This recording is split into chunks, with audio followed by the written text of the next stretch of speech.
The story of Jonah is a powerful tale of obedience, repentance, and God's mercy.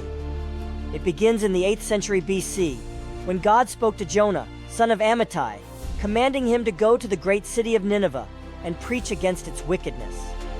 Jonah, however, was reluctant to follow God's command. Instead of heading east to Nineveh, he fled westward, boarding a ship bound for Tarshish. Jonah believed he could escape from the presence of the Lord. As the ship sailed, God sent a powerful storm that threatened to break the vessel apart. The sailors, terrified, cried out to their gods and threw cargo overboard to lighten the ship. Meanwhile, Jonah slept in the bottom of the boat. The captain woke him, urging him to call on his God for help. The sailors cast lots to determine who was responsible for the calamity, and the lot fell on Jonah. When questioned, Jonah admitted he was running from the Lord. The sailors asked what they should do, and Jonah told them to throw him into the sea, knowing he was the cause of the storm. Reluctantly, the sailors threw Jonah overboard, and immediately the sea grew calm. Witnessing this, the sailors feared the Lord and offered sacrifices to him. God, in his mercy, provided a great fish to swallow Jonah. For 3 days and 3 nights, Jonah remained in the belly of the fish.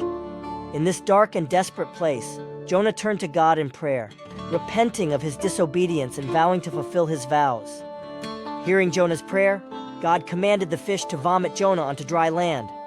Once again, God spoke to Jonah, repeating his command to go to Nineveh and proclaim his message. This time, Jonah obeyed. He journeyed to Nineveh, a city so large it took 3 days to walk across. Jonah began to preach, warning the people that in 40 days Nineveh would be overthrown due to its wickedness. Remarkably, the people of Nineveh believed God's message. They declared a fast, and everyone, from the greatest to the least, put on sackcloth as a sign of repentance. Even the king of Nineveh humbled himself, issuing a decree for all to turn from their evil ways and cry out to God for mercy. God saw their genuine repentance and relented from the disaster he had planned. He did not bring destruction upon Nineveh. Jonah, however, became angry at God's compassion. He went outside the city and made a shelter, waiting to see what would happen. God caused a plant to grow, providing shade for Jonah, which pleased him greatly. But the next day, God sent a worm to attack the plant, and it withered. When the sun grew hot, Jonah became faint and wished for death. God then used this moment to teach Jonah a valuable lesson. He asked Jonah if it was right for him to be angry about the plant. Jonah replied that it was, even to the point of death. The Lord said to Jonah, "You have been concerned about this plant, though you did not tend it or make it grow. It sprang up overnight and died overnight. And should I not have concern for the great city of Nineveh, in which there are more than 120,000 people who cannot tell their right hand from their left, and also many animals?"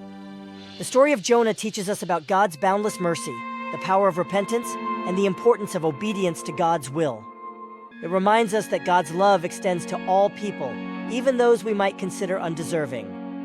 Jonah's journey from disobedience to reluctant obedience shows us that God can use imperfect vessels to accomplish his purposes, and that his compassion often surpasses our human understanding.